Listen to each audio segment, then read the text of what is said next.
اللہ تعالیٰ نے، اللہ کے نبی نے جیسے روزے کو پیش کیا نا، یہ کسی عمل کو ایسے پیش نہیں کیا کہ آپ ممبر پہ کھڑے ہوئے اور فرمایا ماذا یستقبلکم وماذا تستقبلون، وہ کون آ رہا ہے، تم کس کے سامنے جا رہے ہو؟ تو سارے ایک دم گھبرا گئے، چونکہ آپ نے بڑے پرجوش انداز میں فرمایا۔ پھر فرمایا ماذا یستقبلکم وماذا تستقبلون، وہ کون آ رہا ہے، تم کس کے سامنے جا رہے ہو؟ پھر اور صحابہ پریشان ہو گئے۔ پھر آپ نے تیسری دفعہ فرمایا ماذا یستقبلکم وماذا تستقبلون، وہ کون آ رہا ہے، کس کے سامنے جا رہے ہو؟ تو عمر رضی اللہ تعالیٰ عنہ کھڑے ہو گئے، یا رسول اللہ اوحی نزل، کیا کوئی وحی آئی ہے؟ آپ نے فرمایا نہیں۔ تو پھر انہوں نے پوچھا اعدو حضر، کوئی دشمن آ رہا ہے جو آپ نے دیکھ لیا ہے؟ آپ تو آپ کو غیب کے پردے ہٹا دیتا تھا اللہ آپ سے۔ اعدو حضر، کیا کوئی دشمن آ رہا ہے؟ آپ نے کہا نہیں۔ کہا تو پھر کیا ہے؟ آپ نے کہا رمضان آ رہا ہے۔ یہ تعبیر نہ نماز کے لیے ہے، نہ حج کے لیے ہے، نہ زکوٰۃ کے لیے ہے، اور نہ جہاد کے لیے ہے، نہ تہجد کے لیے ہے، نہ ذکر کے لیے ہے، نہ تلاوت کے لیے ہے۔ کسی عمل کی یہ تصویر کشی میرے نبی نے نہیں فرمائی جیسی کہ روزے کی فرمائی، رمضان آ رہا ہے۔ اور دوسری حدیث میں فرمایا اگر میری امت کو پتہ چل جائے لو یعلم امتی ما رمضان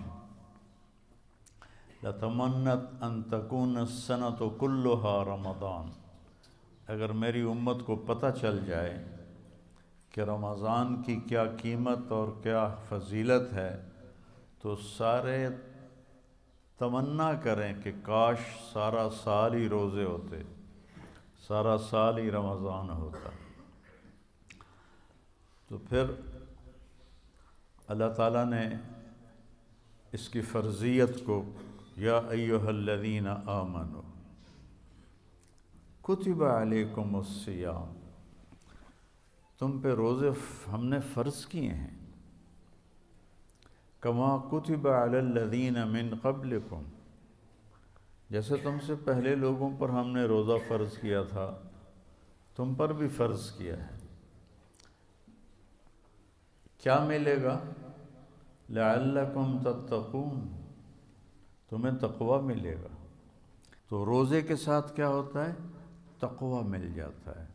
جب تقوی ملتا ہے من یتق اللہ یجعل لہ مخرج ویرزقہ من حیث لا یحتسب، جو تقوی اختیار کرتا ہے اللہ تعالیٰ اس کو وہاں سے رزق دیتا ہے، اس کو ہر تنگی سے راستہ دیتا ہے، اور وہاں سے رزق دیتا ہے جہاں سے اس کو وہم و گمان بھی نہیں ہوتا۔ اب یہ راستہ صرف مسلمان کے پاس ہے کہ اگر وہ تقوی اختیار کرتا ہے تو اسے اللہ وہاں سے دے گا جس کا اس کو وہم و گمان بھی نہیں ہوگا۔ من یتق اللہ یجعل لہ من امرہ یسرا، جو تقوی اختیار کرے گا اللہ اس کے لیے آسانیاں پیدا کر دے گا۔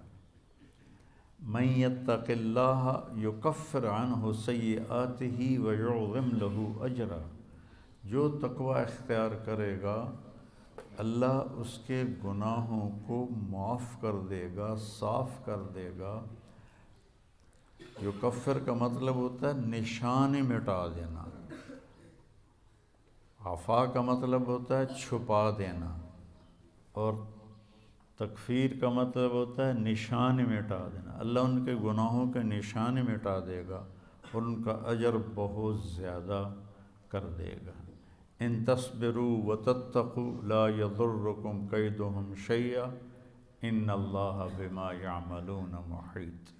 تم صبر اور تقوی اختیار کرو تو دشمن کی کوئی چال تمہارے اوپر کارگر نہیں ہوگی، اللہ ان کا گھیرا ڈالے ہوئے ہے، ان کے گرد گھیرا ڈالے ہوئے ہے۔ تو روزے کا صلہ بتایا گیا ہے تقوی، کہ اس سے انسان کو تقوی حاصل ہوتا ہے، اللہ کی خشیت، اللہ سے حیا کو تقوی کہتے ہیں۔ ایک گناہ نہ کرنا کہ دوزخ میں جاؤں گا، یہ بھی ایمان کا حصہ ہے۔ ایک گناہ نہ کرنا کہ مجھے اللہ سے شرم آتی ہے، مجھے اللہ سے حیا آتی ہے، یہ حیا کا جو درجہ ہے یہ خوف کے درجے سے بڑا ہے، خوف کے درجے سے حیا کا درجہ بڑا ہے۔ تو روزہ واحد عمل ہے جس کے پیچھے اللہ تعالیٰ نے فرمایا کہ تمہیں تقوی نصیب ہوگا، اور اللہ کے نبی کا فرمان ہے من صام یوما تطوعا ثم اعطی ملء الارض ذهبا لم یستوف ثوابہ دون یوم الحساب، کہ جس نے نفلی روزہ رکھا، نفل جو آپ کی نفل زائد کو کہتے ہیں، جس نے نفلی روزہ رکھا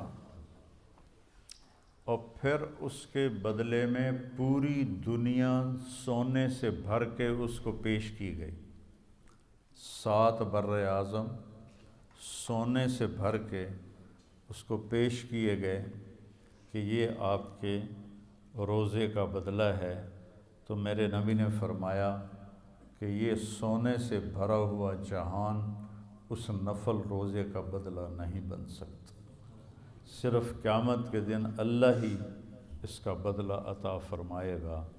تو فرض روزے کو حضرت علی نے فرمایا جو ایک روزہ چھوڑ دے فرض اور پھر قیامت تک روزے رکھتا رہے، زندگی بھر نہیں، قیامت تک زندہ رہے اور روزے رکھتا رہے، تو اس ایک فرض روزے کے اجر کو حاصل نہیں کر سکتا۔